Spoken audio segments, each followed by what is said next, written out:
Hola, en esta ocasión les voy a hablar sobre el origen y la evolución del derecho constitucional mundial. Y también vamos a hablar un poco sobre el derecho constitucional en nuestro país, El Salvador, de cómo fue su evolución y también un poco sobre nuestras constituciones. Vamos a comenzar recordando que el derecho constitucional no ha tenido un origen como superficial, podríamos decir, sino que su origen ha venido dándose a raíz de conflictos sociales como revoluciones en diferentes lugares. Ahora, eso ha sido como el escenario que ha dado paso, que ha dado lugar, que ha dado origen, que ha dado nacimiento a lo que es el derecho constitucional, y de ese modo pues también las constituciones en los diferentes escenarios. Y cabe mencionar que el origen del derecho constitucional en nuestra región viene dado por esos escenarios que se dieron en Europa. Pero comenzando con el aspecto de Grecia, con los aportes de Grecia, mencionaremos que Grecia es uno de los precursores en este caso, porque fue la cuna, mejor dicho, de algunos grandes pensadores, filósofos, que como ustedes habrán leído la historia, por ejemplo está Platón, está Sócrates, que fueron como Aristóteles también, que fueron como personas que dieron como una resolución, como una definición de algunos términos, por ejemplo, política, justicia, la lógica, el Estado, la ética. Entonces,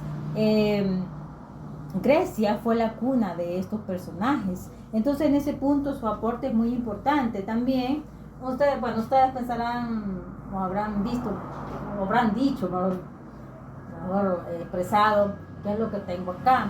Y esos son algunos escritos, por ejemplo, uno de los aportes, aparte de los que mencionaba, de los filósofos, uno de los aportes muy grandes de Grecia fue el término hermenéutica, que es una ciencia, un método que define el arte de interpretar, de comprender. Entonces, tomándolo desde ese punto, vemos que es un aporte muy favorable en el derecho constitucional. Y vamos a retomar, porque acá tengo, por ejemplo, aquí tengo algunas etapas de lo que es el derecho constitucional, su evolución, y también aquí tenemos algunas revoluciones, ¿verdad? Vamos a comenzar con ese aspecto porque las primeras revoluciones que vamos a tomar son algunas de Europa. Por ejemplo, está la Revolución Inglesa a finales del siglo XVII, con el derrocamiento de Jacobo II. Eso fue tomado como un constitucionalismo medieval. También tenemos las etapas. Por ejemplo, tenemos en la primera etapa, tenemos a Estados Unidos y tenemos también a Francia. ¿Qué hubo en Estados Unidos? Pues se fundó la primera constitución, donde se consagraba, por decirlo así, la presencia o el nombre de un presidente de la república. En esa constitución se plasmó pues el personaje del presidente del país. También tenemos la Constitución francesa en 1791, casi al mismo tiempo de Estados Unidos, porque Estados Unidos fue en el 1787 y luego pues algunos años después, como 4 años después, se da pues la Constitución de Francia, que hablaba sobre derechos individuales. Luego pues me quiero detener acá porque hay un lapso donde en ese escenario que surge también la constitución de nuestro país, la primera constitución en el año 1812. Y recordemos que nosotros, los latinos, tomamos el constitucionalismo europeo, o sea, venimos tomando como esa idea, como tenemos como un parámetro, tomamos como una base del derecho constitucional europeo. Por ejemplo, la Constitución de 1812 tomó como base a España, por ejemplo, y pues también Estados Unidos, ¿verdad? Que estaba bastante cerca de tenía poco tiempo de haberse formado, ¿verdad? De haberse escrito su primera constitución. Pero en estas etapas que ustedes ven acá, que tengo por acá, se habla primeramente de la etapa de lo que sería la revolución, Estados Unidos, pero también se habla de las etapas ya en Latinoamérica. Se menciona, por ejemplo, México en 1917, ya más tardía, su constitución más con una fecha más un poco más después, bueno, mucho después, en las finales de la Revolución Mexicana. Ya no se hablaba sobre derechos individuales, sino sobre derechos plurales. También se menciona la de Italia en 1947, ya más tardía también. Entonces, la ley de Alemania, que en el principio no fue constitución, sino que fue una ley que tenía la esperanza de ser constitución cuando Alemania estuviera reunificada. Entonces también tenemos un constitucionalismo que incluye aspectos reales de la sociedad, ¿verdad? Ya en Latinoamérica.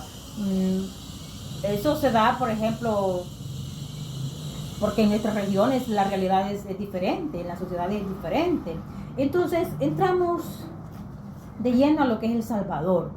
Porque en ese escenario después de Europa, Estados Unidos, viene lo que es El Salvador. Le voy a leer solamente algunas fechas de donde se dieron las constituciones. Decíamos que la primera constitución en 1812 se llamaba Constitución de Cádiz. Luego viene la base de Constitución Federal de 1823. Solo tengo una listita por acá. Le voy a leer la constitución, la número 3, por ejemplo, República Federal de Centroamérica, en 1824. Esta constitución política del Estado de El Salvador, de 1824. Y está la constitución política de 1841, la de 1864, la de 1871, 1872, 1880 y la constitución de 1883. Y luego está la de 1885, que nunca fue aprobada ni entró en vigencia. Está la de 1886, con reformas en el periodo del 1945 y 1948. Está la Constitución de 1939, la de 1950, vigente hasta el golpe de Estado del 26 de octubre de 1960. Está la de 1962, cuya vigencia fue suspendida por el golpe de Estado del 15 de octubre de 1979. También, pero esta fue reinstaurada con un régimen de excepción el 26 de abril de 1982. Fue derogada junto con su régimen de excepción por el artículo 249 de la Constitución de 1983. Y luego pues tenemos la de 1983, actualmente vigente, la que tenemos actualmente como constitución, como Carta Magna. Esta tiene sus reformas aprobadas a partir del año 1991. Ahora, nuestra constitución, la vigente, la de 1983, tomó, como decía anteriormente, tomó como sus bases de fuentes ideológicas de España y de Alemania. Y también hay que mencionar, o debo mencionar esta parte, que la Constitución, nuestra Carta Magna, se divide en dos partes, mejor dicho, en dos partes, su parte dogmática y su parte orgánica. Su parte dogmática asume garantías individuales, derechos individuales, y su parte orgánica tiene que ver con la organización, con el orden del Estado y sus órganos e instituciones. Bueno, y ahí estamos actualmente, con nuestra Constitución. Y para cualquier consulta, pues tienen la listita que les acabo de dar sobre nuestra Constitución, sobre el origen, y más adelante pues daremos orígenes un poco más, como más amplios, podríamos decir, porque incluso hemos detallado algunas revoluciones, aspectos que dieron paso a la escritura de las diferentes constituciones de nuestro país, pero acordémonos que también tuvimos una guerra, y luego de en ese lapso de guerra, pues la Constitución de 1983 tomó parte, y luego vinieron los acuerdos de paz, y ya estaba nuestra Constitución del 83. Entonces tiene sus años también de estar en vigencia. Entonces eso en otra segunda entrega pues lo vamos a detallar, cuáles son las pautas de nuestra Constitución. Les dejo por acá este video, espero que les haya gustado y los vemos en la próxima entrega. Gracias.